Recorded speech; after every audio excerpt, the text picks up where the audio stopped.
All right, now the f- Tanjir, the first verse of the 37 practice of Bodhisattva is Tanjir Tuchinika Thobdin Dorjin Korin Soli Darshi Shem Yandan San the Irwa Meper Nyansam Gumba Jasi Laglayan. Having now attained the freedoms and advantages, a great bow, so difficult to find, in order to free yourself and others from the ocean of samsara, listening, reflecting, and meditating with diligence day and night is the practice of bodhisattvas. Uh, so as it before I said, this text contains 37 verses, right? Uh, but the first two verses are not counted among the 37. So the first of the 37 practice starts right here, and this has two parts. One, the first part is the preliminary. They call preliminary practice, which is the practitioner engaging in the practice of the Dharma. Then the second part is an explanation of the parts of the three levels of practitioners. So the first part has seven different preliminary practices. Okay, so the first is recognition of precious human life. So Ngulchu Thokmé explains here how to engage in these bodhisattva practices so that they will be able to free themselves and others from suffering of samsara. So the first line of this verse is about the precious opportunity of being born as a human, right? As a human. So there are three way of understand precious human life. The first, identifying its freedoms and advantages, the fortunates. The second, understanding the value of such a life.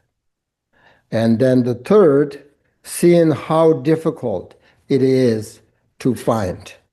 Okay, those three. Through contemplating these three, we will know how precious it is. In Buddhism, we always talk about how precious human life is, right? So why is being born as a human life considered precious? Why? All sentient beings hold their lives as precious. All sentient beings, not only humans. But in the teachings, only if we engage ourselves in the Dharma teaching, Dharma practice, and if put effort into the Dharma teachings, only then do our lives become precious. That's because it provides a unique opportunity for growth and liberation, enlightenment. So having a human life is a necessary condition for practicing the Dharma. As a human being, we possess this precious opportunity to practice the Dharma and reduce or eliminate suffering and the cause of suffering. So this is what makes human life precious. Therefore, we need to be careful to not waste it. So Ngulchu Thokmé said, the human life is like a boat, and samsara is like an ocean that has to be crossed. If we don't have the boat, right, it will be quite hopeless but we have a good one, human life, good one. So the only thing we need to do is get inside the boat and and get going. It takes time, right? Sometimes we're tired. Oh, this is too long. It takes time to get the other side. It's just long journey, the side of the ocean, right? So we need to keep going day and night without wasting a moment of our life. Uh, that's that. Now, the second line of this verse is about the two benefits that we can achieve through this precious human life. First, we can help ourselves eliminate our own suffering from samsara. Second, we can also use our precious human life to help others eliminate their suffering from samsara. So the Bodhisattva's goal is not just a personal enlightenment, liberation, but also the liberation of others. That's second. Then the third line of this verse is it's necessary to practice Dharma day and night without distractions. So we need to have some intellectual knowledge as well as experiential knowledge. Intellectual knowledge comes first, right? Before um, um, before gaining experiential knowledge, this intellectual knowledge, this step is necessary, right? However, thinking about the teachings alone, just thinking about teaching alone doesn't bring realizations, experience. So we must put them into practice our daily life. So we need to rely upon these three aspects of practice: listening, reflecting, and meditating. Understand? So this verse describes the fundamental aspect of the Bodhisattva's practice and using the opportunity of precious human life to engage in Dharma activities for the benefit of ourselves and others.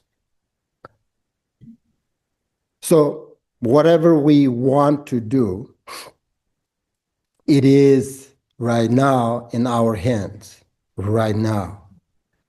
Making this life meaningful, moment by moment, by recognizing this precious human life. This is the reason why the practice of precious human life is given first all the time in Tibetan.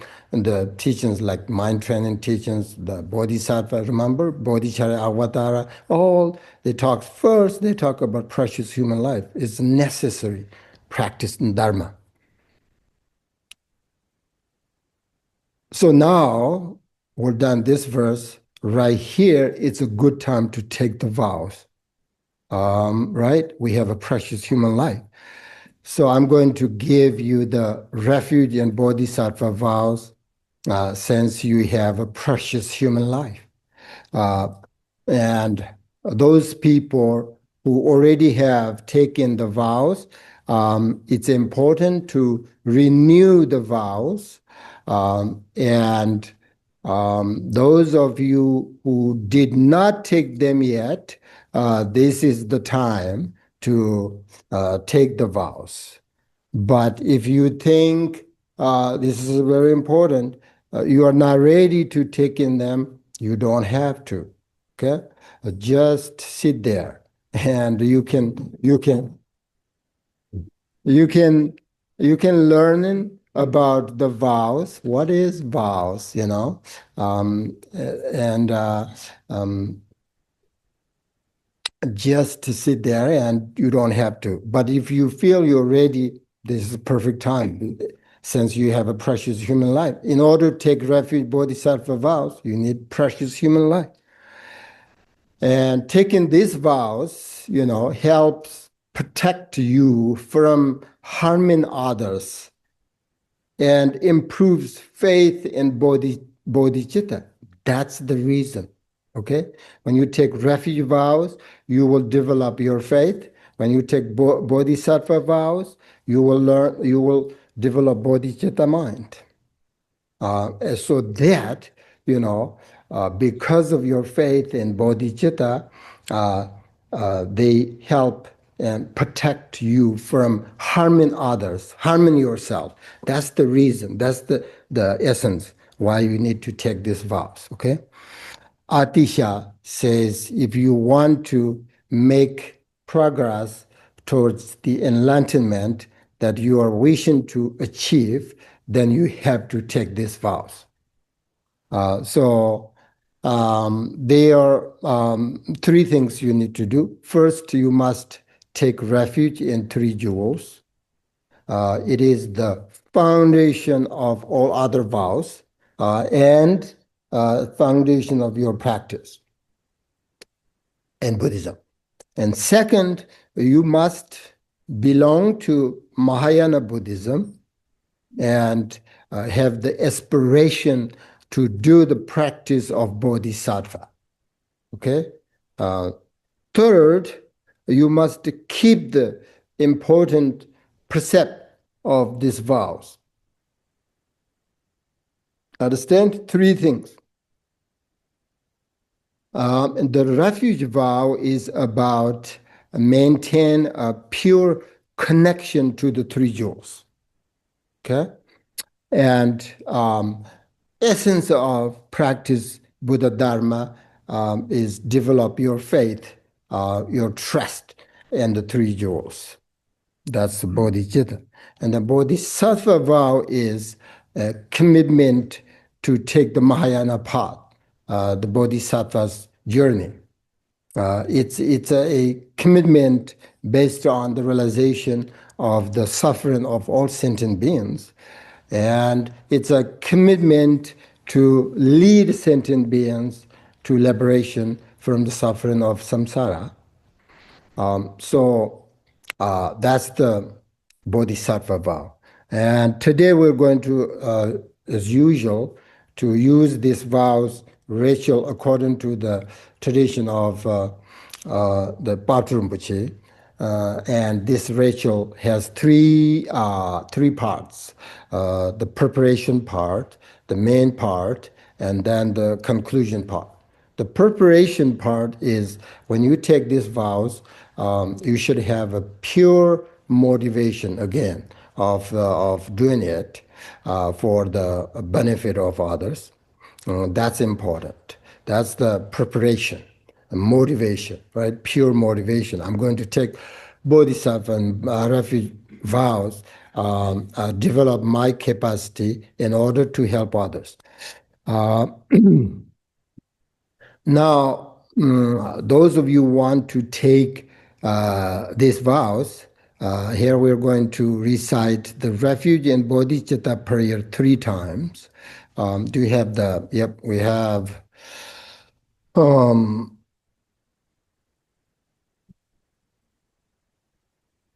Refuge and Bodhisattva vows, Rachel and Refuge Bodhisattva, page 42.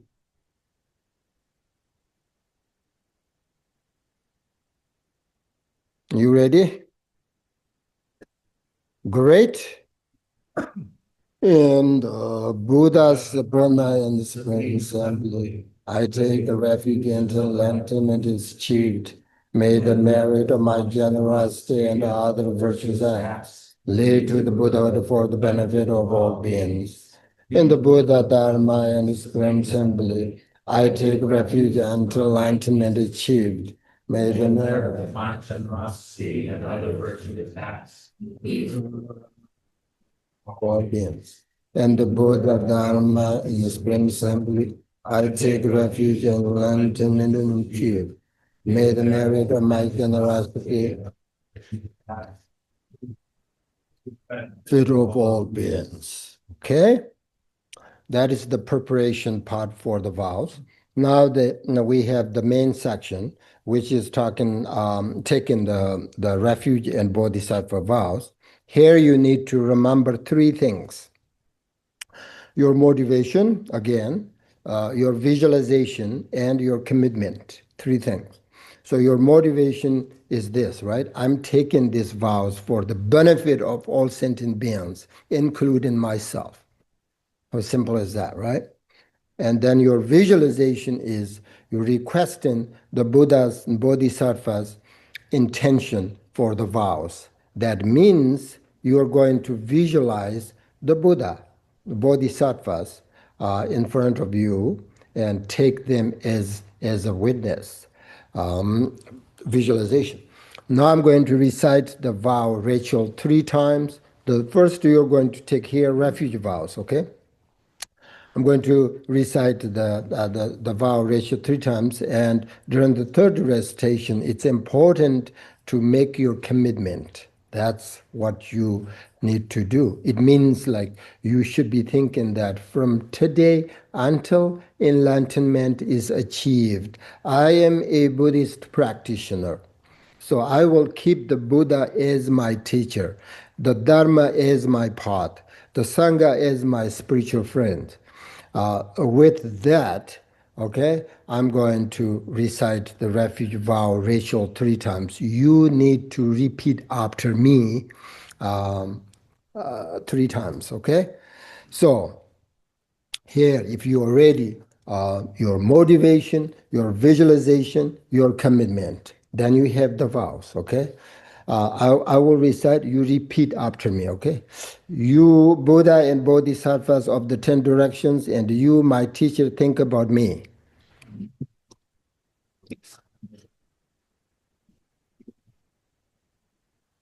I named, you say your name here, take from this time until death.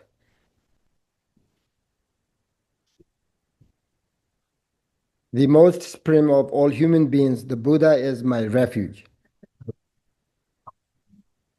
The most supreme of all that is free from desire and Dharma, I take refuge.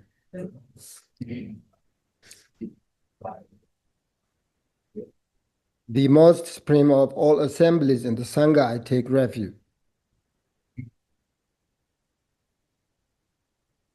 From this point until death, I ask the teacher to accept me as a lay follower who has faith in the triple refuge. Okay.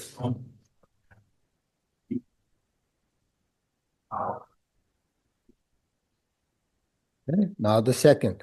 You, Buddha and Bodhisattvas, the 10 directions, and you, my teacher, think about me.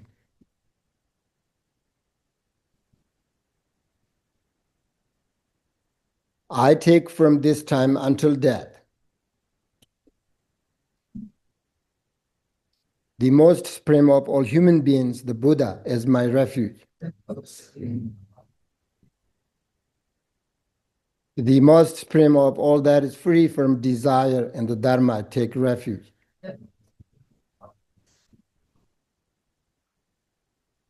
The most supreme of all assemblies in Sangha, I take refuge.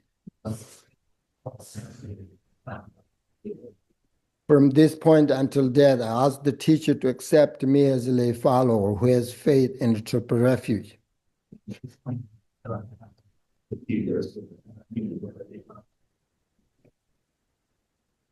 Okay, now the last. You, Buddha and Bodhisattvas of the 10 directions, and you, my teacher, think about me.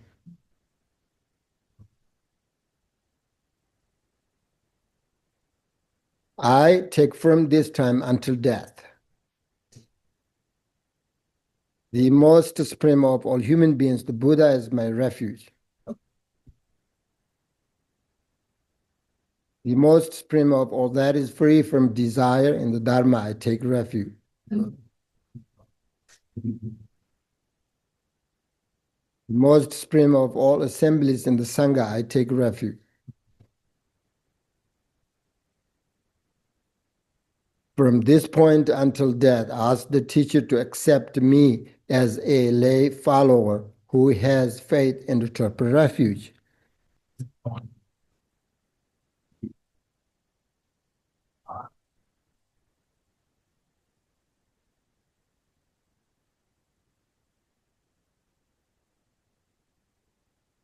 Okay? Now you received the refuge vow and the lineage sort of blessings for your refuge vow. I will give you a refuge name and certificate if you want one. Not necessary, but just let me know. Now, the next is the Bodhisattva vow. There are many ways to take these vows, but today, again, we're going to use the ceremony for taking the Bodhisattva vow in the tradition of the profound view of Nagarjuna. It means you're going to take the vows of bodhicitta in aspiration and action together, right? Sometimes teachers give you the only like aspiration bodhicitta vow and action bodhicitta vow separately, but we're going to take together today. That's the profound of the tradition of the profound of Nagarjuna's tradition. So take them together. So now here again, you need to request the Buddha's Bodhisattva's attention for your Bodhisattva vows, the same as before. And it's important you make sure that your motivation is correct for the vow. With that, here we need to recite request and prayer, this prayer 3 times, okay? Ready? All you Buddhas and Buddhas in the 10 directions, all you great Bodhisattvas on the 10 levels, all you great Gurus, Bhajavoltas, turn your mind towards the near pray. All you Buddhas in the direction, all you great Bodhisattvas on the 10 levels, all you great Gurus, turn your mind towards me, pray. All you Buddhas who dwell in the 10 directions, all you great Bodhisattvas on the 10 levels, all you great Gurus, turn your mind toward me and pray. Okay? So when you take the Bodhisattva vow, it means you follow the same path followed by the past Bodhisattvas and take the Bodhisattva path for the benefit of others, including yourself. With that motivation and with that commitment, we're going to begin the ceremony. And here you need to repeat the vow, Rachel, 3 times after me again. And during the third recitation, at the end of the vow, Rachel, you have received the vow. So now please repeat the Bodhisattva vow, Rachel, after me 3 times here. Just as all the Buddhas of the past rose bodhicitta and established themselves by stages. The training of bodhisattva, just so for the benefit of beings, I will arouse bodhicitta, and likewise I will turn progressively in those practice.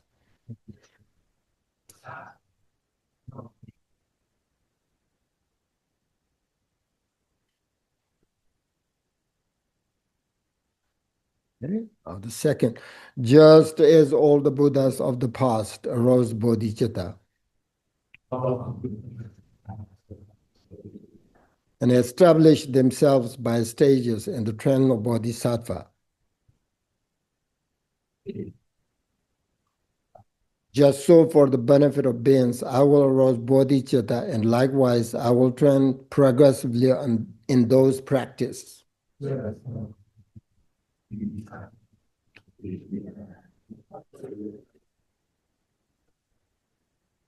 Now the last, just as all the Buddhas of the past arose bodhicitta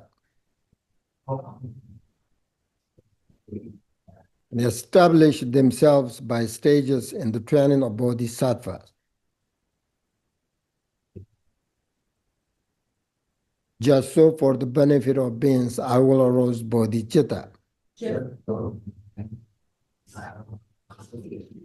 And likewise, I will train progressively in those practices.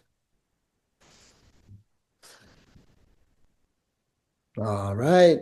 Now you have the Bodhisattva vow that comes from the lineage of Nagarjuna, which means you received both aspiration and action bodhicitta, the Bodhisattva vows. So it's important to keep the commitment you made during this ceremony today, to keep your commitment. If the mind has the refuge and bodhisattva vows, then the body and speech will also spontaneously adopt positive conduct, positive actions. Okay, so that's why you have to keep the commitment you made during the ceremony today. Now we're done with the preparation and the main section of the ritual of the refuge and bodhisattva vows. Now the next part is the conclusion, which is the cultivation of joy for oneself and joy for others. It means from now on you have become a Mahāyāna Buddhist practitioner. Okay, became you took both refuge and bodhisattva vows, right? So you are able to do this because of your precious human life, your intelligence, your discipline, your commitment. So it's wonderful. It's wonderful. This is the best and ever something happen in your life, right? So once you take these vows and keep them as your precious dharma treasure, you purify a lot of negative karma, and at the same time you accumulate a lot of merit, which is the best condition for generating faith and bodhicitta in your mind. Therefore, now you're going to recite cultivation of joy for yourself and joy for others. Today, my life has become meaningful, having well attained this human existence. I have been bringing family and Buddha. Now I'm Bodhisattva. Thus, whatever action I do from now on must be actions benefiting life. Never shall I do attaining this. Just like blind person discovering a priceless jewel in the hippo.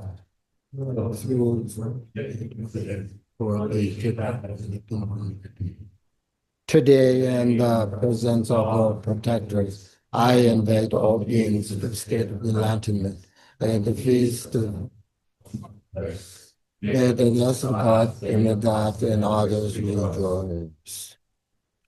All right. Cultivate joy for others. That's that. Now, the last thing you need to do is the mandala offering. Traditional in Tibet, when you take refuge in Bodhisattva vows, you offer mandala for sort of receiving these vows. The mandala offering represents everything, right? And it is a sort of symbolic and a devotional act in Buddhist practice. So here you thankfully offer the mandala to the Buddhas and Bodhisattvas as a gesture of gratitude, and it represents your intention to sort of repay their kindness. So please recite the mandala prayer together one time. Ah Hong, the boundless